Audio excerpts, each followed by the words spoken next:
Pépousse, la voix avant le monde.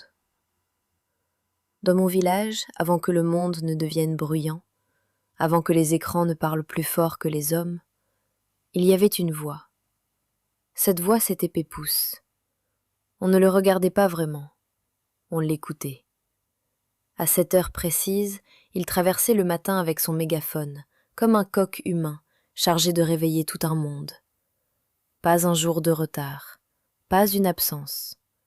Pépousse, c'était l'heure.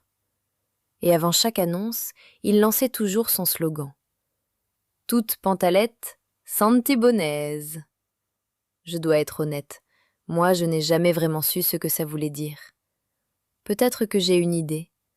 Peut-être que ça veut dire quelque chose de simple, quelque chose que les gens du village comprenaient sans réfléchir.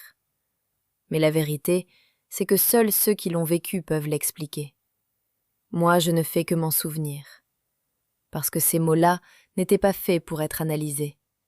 Ils faisaient partie du rythme, du décor, de l'air qu'on respirait. Dès qu'on les entendait, on savait, la journée commençait.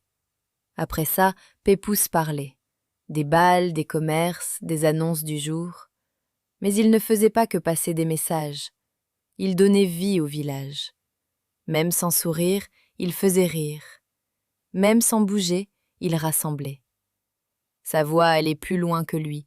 Pépousse, c'était notre radio avant la radio, notre publicité avant les affiches, notre lien avant l'Internet.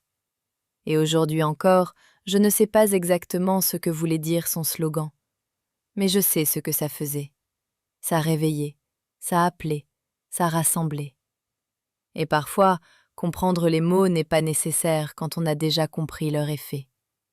Parce qu'au fond, Pépousse ne parlait pas seulement pour informer. Il parlait pour que le village se sente vivant. Et quelque part, dans ma mémoire, à 7 heures du matin, j'entends encore. Toute pantalette, santibonnaise.